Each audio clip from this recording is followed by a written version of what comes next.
Hey,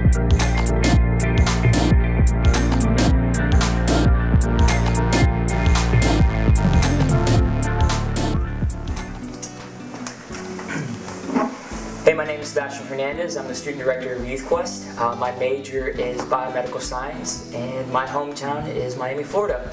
I'm going to take a minute and just kind of share with you a portion of my story. So I grew up in a Hispanic family, meaning that family is really, really important to us. So much so that the person kind of is overshadowed by the clan and the family. And for me, that was really my identity as I grew up. My family meant the world to me. My family defined me. And so I grew up in a relatively Christian household, people who claimed to be Christians, but I found over time that what we called Christian really wasn't. When I was around in the 5th grade, my parents actually got a divorce, and with that I began to become exposed really to the shadowed sins of my family.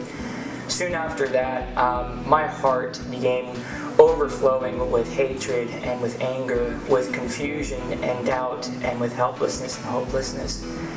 As a result, I spent so much of my childhood and a good portion of my teenage years really just living a life of misery and without hope.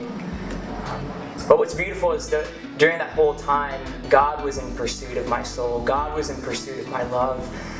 As I found my family and my identity crumbling before my eyes, and as I found addiction to sin to raising up in my life, God kept surrounding me with people that kept communicating the gospel to me.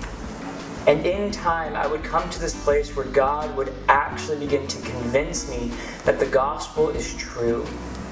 One of the things that really hit me so hard specifically about the gospel is I came to this place where I began to realize that the first step in my healing as a person started with me recognizing that the greatest wrong that has been done is not the wrong that's been done to me or to my family, but it is the personal wrong that I have done against God.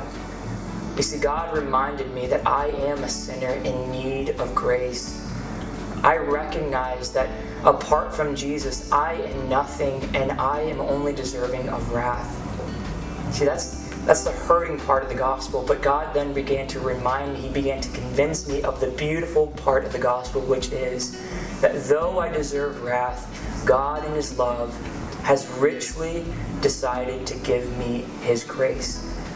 I remember when I was about 15 years old, totally swamped in sin, totally swamped in anger, without any hope, and God brought me to this place of bringing me down to my knees and saying, "Sebastian, do you love me?"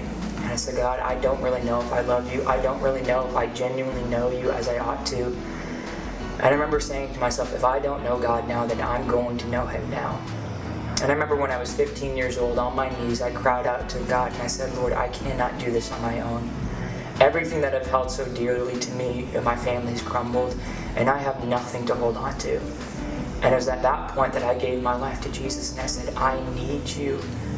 And in that moment, I began to experience this love that I cannot define, I cannot describe, but it is one that I've experienced ever since. And so here I am, 24 years old, a long time ago, long time forward, and I cannot tell you how joyful I've been. Life hasn't been easy, but in this, what has been beautiful to see is that where there was once no hope, there is. Where there was once no restoration, there is now. And I sit here as a 24-year-old guy, knowing that I have been redeemed and bought by our precious Savior. And there is no greater joy and there is no greater happiness than I can experience. So that's a portion of my story, and now I'm here on YouthQuest and I'm loving it. And we hope to get to know your story as well.